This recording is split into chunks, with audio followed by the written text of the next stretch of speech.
Welcome to History Decoded.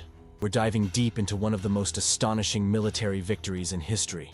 A battle that left historians both ancient and modern scratching their heads. A battle where an outnumbered force led by one of the most legendary commanders in history turned the tide of world events.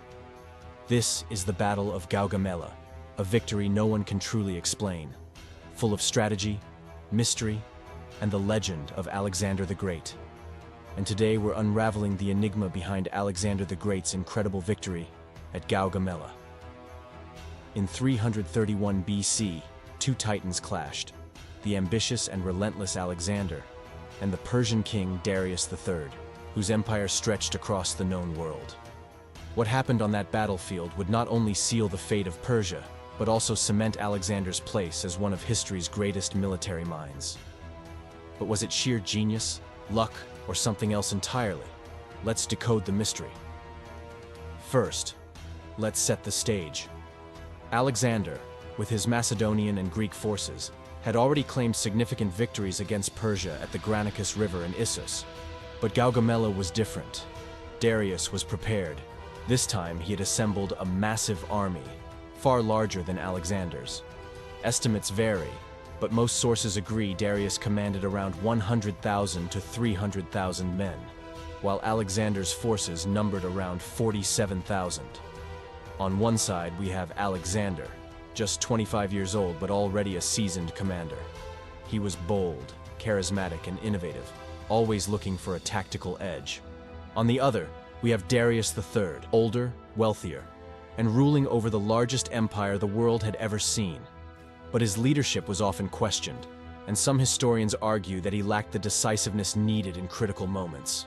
The battle took place near the village of Gaugamela, on a flat plain carefully chosen by Darius. He even had the ground level to accommodate his chariots, equipped with scythe-like blades meant to tear through Alexander's infantry. Darius planned to overwhelm Alexander with his numbers, using a wide front to envelop the smaller Macedonian force. The stage was set for what seemed like an inevitable Persian victory. But here's where things get interesting. Alexander, outnumbered more than 2-1, didn't play by the rules. Instead of facing Darius head-on, he employed a brilliant strategy, a combination of deception, precision, and rapid maneuvers. Alexander arranged his troops in a classic phalanx formation, but with a twist. His right flank, where he personally commanded the companion cavalry, was extended outward. This was a bait. Darius, thinking Alexander was trying to outflank him, ordered his forces to spread wider, exactly what Alexander wanted. The Persian lines began to stretch too thin. And then, the decisive moment came.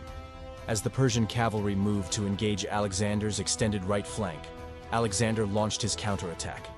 He led a wedge formation straight toward the Persian center, aiming directly for Darius. The Persian king, seeing the sudden collapse of his center and fearing capture, fled the battlefield, an action that would prove fatal to his army's morale. The result? A complete rout of the Persian forces. Despite being vastly outnumbered, Alexander's strategic brilliance turned the tide. His army remained disciplined, while the Persians, without their leader, crumbled. Now, here's the mystery. How did Alexander manage to win this battle? Was it just military genius, or was there more at play?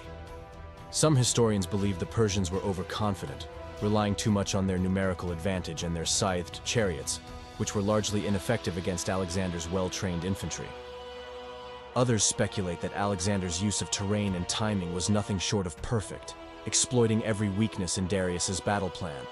And yet, even with these advantages, the scale of his victory remains hard to fully explain.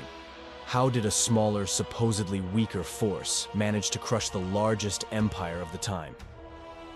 Could it have been luck, a morale collapse among the Persians? Or perhaps something else, something intangible, like the sheer force of Alexander's personality and leadership that inspired his men to fight against overwhelming odds? While ancient historians like Arrian, Curtius Rufus, and Plutarch all glorified Alexander, modern scholars still debate the specifics of the battle. Did Darius underestimate his enemy? Or was Alexander's tactical brilliance simply unmatched? There's no definitive answer, but one thing is clear: Gaugamela changed the course of history. After Gaugamela, the Persian Empire was effectively doomed. Darius would be betrayed by his own men, and Alexander would go on to conquer Babylon, Susa, and Persepolis, forever altering the map of the ancient world. But the Battle of Gaugamela remains one of the most extraordinary victories in military history, a victory that still baffles historians today. So, was it genius, luck, or a combination of both? Let me know what you think in the comments. And if you enjoyed this journey into the mysteries of the ancient world, don't forget to like, subscribe, and hit that notification bell for more deep dives into history's greatest moments. Thanks for watching History Decoded, where we unravel the past, one mystery at a time.